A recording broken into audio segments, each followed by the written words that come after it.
Hello friends, thank you so much for serving in the kindergarten through 5th grade classrooms on this Sunday, November 6, 2022. This is a very exciting Sunday, so I'm going to try and be quick to explain kind of all the big changes that are happening today. So we're going to start the same. Everyone, when they come in the morning, arrive around 9:30, and you're going to check in the check-in room to pray. If you are serving in 3rd through 5th grade, one of you will receive a key to the upstairs, because the 3rd through 5th graders are going to be moving upstairs after some of the morning activities.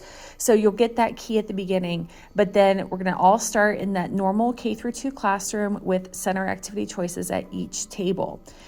So we're just going to start like normal. One adult should be taking attendance in that white binder by checkmarking kids as they arrive, so we have an accurate count of who is here, while another adult is getting the YouTube app loaded and ready to go to do church clap. And we want to do the one with motions. I'll actually be here this Sunday, so if you haven't done the YouTube app before, I can walk you through how to look that up to find the videos that have motions. So one teacher should be setting that video up while another does attendance, and the other two should just be kind of walking around the room and helping kiddos as they are working at their centers. Around 10:10, the students need to clean up and put away their table center activity, and they're going to move to the middle area. I'm going to show it to you.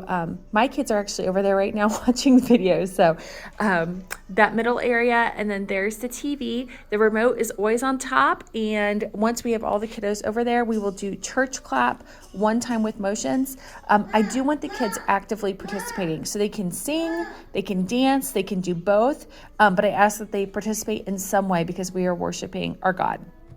So then at 10:20, that is when the 3rd through 5th grade students are going to exit, and they're going to go upstairs. So it's going to look very different for them. K through 2, you're going to stay pretty much the same. So both groups in their 2 different places now are going to move into their monthly memory verse. It is brand new because it's a new month, Ephesians 3:20 through 21. This week we are doing the first part, now to him who is able to do far more abundantly than all that we ask or think. So I decided to start doing it's either going to be the first week of the month or the last week of the month when we do Memory Verse Sunday, as soon as we finish it, introducing the next month's verse. Instead of doing a new story from our Gospel Story Bible, so we will not be using this week.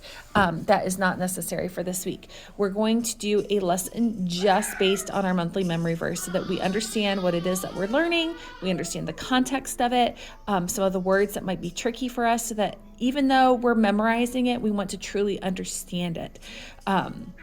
So we're going to do that first portion. Also, one thing I want to show you is something different that I did for this month.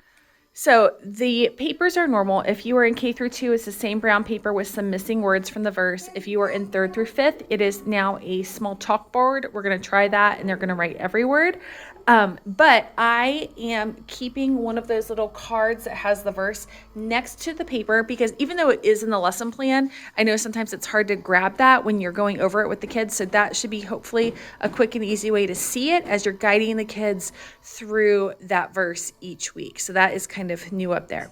So we do our memory verse practice, and then we move into prayer requests. So we're going to mark those in the purple book.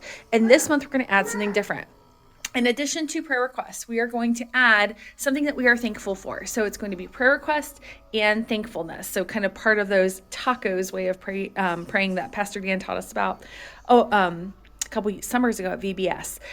So this pumpkin has a few from 2021. So we're going to add a section for 2022. And as a group, we'll come up with 2 or 3 things this week that we are thankful for.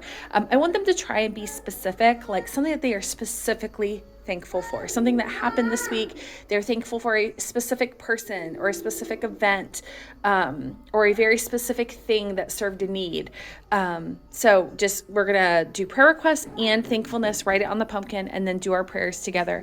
At this point, I recommend that they be at their tables, because on the door is the Lord's Prayer. So we're going to pray through our prayer requests and our Thanksgiving, and then we will do our Lord's Prayer together. All right, so once the prayer time is over, we move into the memory verse lesson.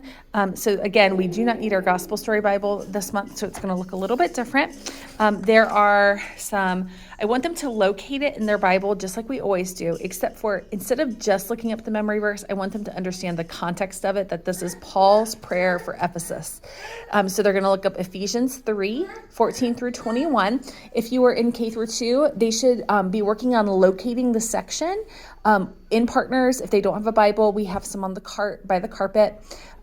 If you're in 3rd through 5th grade, they can work with Partners. I want them to locate it as well. K through 2, they're probably not going to be able to read that section on their own, so the teacher will read it out loud to them. 3rd through 5th, I want them to read it on their own or in Partners first before the teacher reads it, because not everyone might be able to read it, but most probably will, so kind of get them both ways. They can experience it 2 ways, listening to it and reading it. So then we have the follow-up questions to do together, and then end it by saying the memory verse together one more time. If you're in K through 2, the craft is very simple this week. We have a sheet with both sides say the memory verse on it, so they can color it, they can trace it with their markers or crayons. And so that is right here. So it's on this side, and it is also on this side. I found some fun fonts. So this is like a traceable font. So they can do both sides, just kind of working hard on understanding and learning their memory verse for this month. And also this will go home with them so that hopefully they can practice it at home as well. If there's extra time, they can go back to the worship area and they can watch videos about Paul and the Ephesians or worship music videos. That's up to you guys, what you feel comfortable with. As students are leaving, they need to turn in their stickers to the sticker ball. And same as always, highlight their names, and then the students need to stay in the worship area until their parents get there. There is a bucket of prizes for kids who remembered their Bibles by the front door, so put that bucket of prizes with one of the teachers in that area to kind of help guide them each to choose one prize so that they're already ready to go when their parents arrive. Now, if you're in 3rd through 5th grade, the change is you will be upstairs doing all the same stuff.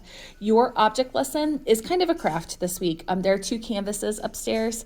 We're going to start kind of decorating that space. So what we're going to do is they're going to tape off one large cross on that canvas. There's, when we get up there, we're making 2 groups, a boy group and a girl group. And there's a little bit of a division but down the center of the room. It's not all the way up, but it's enough that it feels like 2 separate spaces. So each group will get a big canvas. So they're going to work together to tape off a cross, and then they're going to work together to paint around the tape to create a mix of colors. And once everyone has helped, you're going to remove the tape so they can see the white cross underneath it. And they should start talking about ideas that they have for what verse they might like to write on the inside of their cross the next week when they meet. If there's leftover time, they do have journals up there, and they can journal. Sorry, I had to pause for a moment. So at the end, when they finish that, if there is time, they can get their journal and they can journal about how they would like for God to use them abundantly to share God's love, Jesus' love with the world.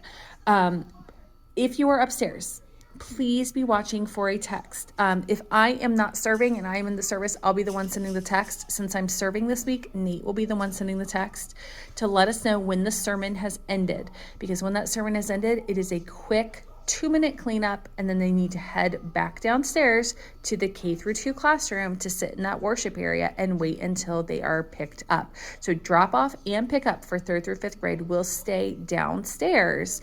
They're just going to do the chunk of their lesson upstairs, and that's just kind of how we're gonna be trying some different things this month. We're gonna start here, and if we realize anything's not working, we'll make changes as we go, but that's what we're gonna try for this week. And I believe that is everything. If you are upstairs, you're not gonna have a pumpkin, you're gonna have little paper strips to start making a thankfulness chain around the room. And so that'll be part of the prayer time as well. But I believe that is it. If you have any questions, I will be back here with you guys this week. Feel free to text me or call me, or you can always just ask me in person. Thank you guys so much for serving. I look forward to seeing you guys on Sunday. Thank you. Bye.